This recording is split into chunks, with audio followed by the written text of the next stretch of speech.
नमस्कार मित्रांनो, welcome to S class education. आज आपण पाहतोय 10th स्टँडर्ड बोर्ड एक्झाम मध्ये सायन्स पार्ट 2 मधील सेल बायोलॉजी आणि बायोटेक्नॉलॉजी या चॅप्टर मधले कोणते क्वेश्चन्स येणार आहेत. So let us start. सगळ्यात पहिल्यांदा एक तर पहिली गोष्ट म्हणजे हे सगळे जे क्वेश्चन्स आहेत, जे काही इम्पॉर्टंट क्वेश्चन्स आहेत, जे काही PYQs आहेत याच्या आधारावरतीच बनलेले आहेत आणि पुस्तकामधलं कोणतं कंटेंट अभ्यासायचं आहे. ऑब्व्हियसली पूर्ण पुस्तक अभ्यासायचं असतंच, बट त्यातल्या त्यातही काय अभ्यासायचं आहे आणि काय तुम्ही स्किप करू शकता हे पाहूया. सगळ्यात पहिल्यांदा what do you mean by cytology यातलं फक्त तुम्हाला एवढंच करायचं आहे. Okay, so to study the structure types and organelles of the cell is called as cell biology or cytology. ठीक आहे, बाकी तुम्ही हे सगळं स्किप करू शकता, हे पण स्किप करू शकता. नेक्स्ट आहे stem cells. Again what do you mean by stem cells हे तुम्हाला करायचं आहे. सो इथे तुम्हाला पाहायला मिळेल स्टेम सेल्स म्हणजे काय. नेक्स्ट पार्ट स्टेम सेल्स तुम्हाला कुठे पाहायला मिळतात. सो त्याचं म्हणजे आपल्या बॉडीमध्ये आणि म्हणजेच अडल्ट बॉडीमध्ये आणि बेबीच्या बॉडीमध्ये कुठे पाहायला मिळते किंवा एम्ब्रियोच्या बॉडीमध्ये कुठे पाहायला मिळतं. तर हे सगळं तुम्हाला इथे पाहायला मिळेल. सो तुम्हाला जेव्हा what do you mean by stem cells हे जर 2 मार्क्ससाठी वगैरे आलं तर पहिल्या मार्कासाठी डेफिनेशन लिहायचे आहे, दुसऱ्या मार्कासाठी स्टेम सेल्स कुठे पाहायला मिळतात ते लिहायचंय. नेक्स्ट आहे स्टेम सेल्स प्रिझर्व्ह करण्यासाठी लिक्विड नायट्रोजन वापरतात आणि टेम्परेचर पण लक्षात ठेवायचं. हे MCQs मध्ये आलं तर येऊ शकतं. आफ्टर दॅट नेक्स्ट आहे स्टेम सेल्स रिसर्च. हे तुम्ही जर पाहिलं तर हे फक्त MCQ साठी महत्वाचं आहे. जो काही एक्सरसाइज मध्ये MCQ आहे त्यासाठी, बाकी तुम्ही हे मागचं पुढचं स्किप करू शकता. त्याच्यानंतर नेक्स्ट आहे जे काही स्टेम सेल्स आहेत तर ते सगळ्यात पहिल्यांदा 220 टाइप्स मध्ये डिवाइड होतात, 220 डिफरंट टाइप्स मध्ये, आणि हे डिफरन्शिएशन 14th डे ला होतं. सो या पूर्ण पॅराग्राफ मधल्या या 2 ओळी किंवा हे 2 शब्द महत्वाचे आहेत.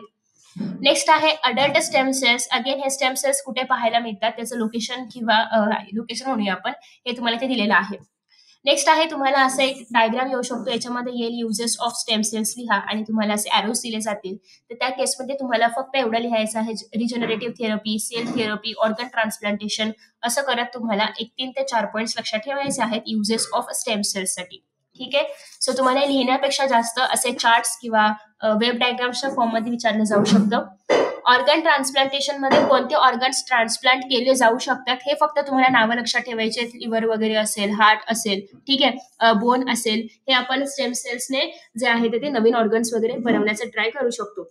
सो हे सगळं लक्षात न ठेवता तुम्हाला फक्त कोणते ऑर्गन्स आपण ट्रान्सप्लांट करू शकतो आणि organ transplantation now is a need of hour, तर ते का आहे, का गरजेचं आहे ऑर्गन ट्रान्सप्लांटेशन, हे फक्त तुम्हाला इथून शोधायचंय. आणि कोणते ऑर्गन्स आपण डोनेट करू शकतो किंवा ट्रान्सप्लांटेशन कोणाचं पॉसिबल आहे ते ऑर्गन्सची नावं तुम्हाला नेम द फॉलोइंग मध्ये विचारली जाऊ शकतात.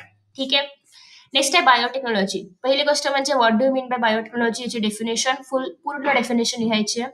नेक्स्ट आहे तुम्हाला 2 मार्क्स साठी बेनिफिट्स ऑफ बायोटेक्नॉलॉजी किंवा uses of biotechnology in various areas असा क्वेश्चन येऊ शकतो. सो त्यासाठी हे दोन मार्कासाठी आणि हे 2 सेपरेट लक्षात ठेवायचे.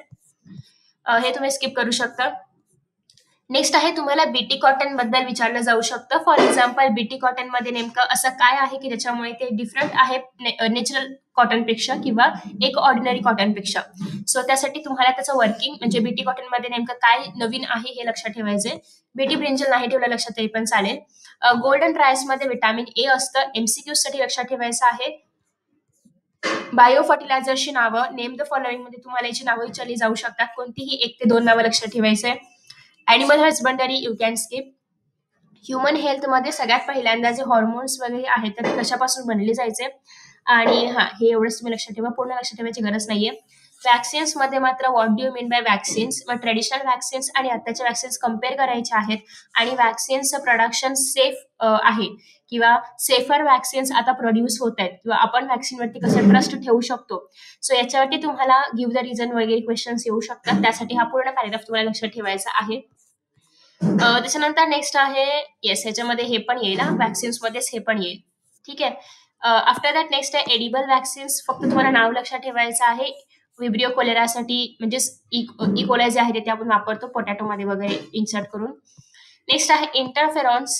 हे तुम्हाला फक्त एक नाव म्हणून लक्षात ठेवा, कुठे लिहायला वगैरे आलं तर. ठीक आहे. नेक्स्ट आहे जीन थेरपीसाठी एक्झाम्पल फिनाल्केटोन्युरिया आणि हे हेपॅटोसाइट्ससाठी यूज केलं जातं. म्हणजे हेपॅटोसाइट्स मध्ये जे काही चेंजेस होतात त्यासाठी ते PKU मुळे होतात.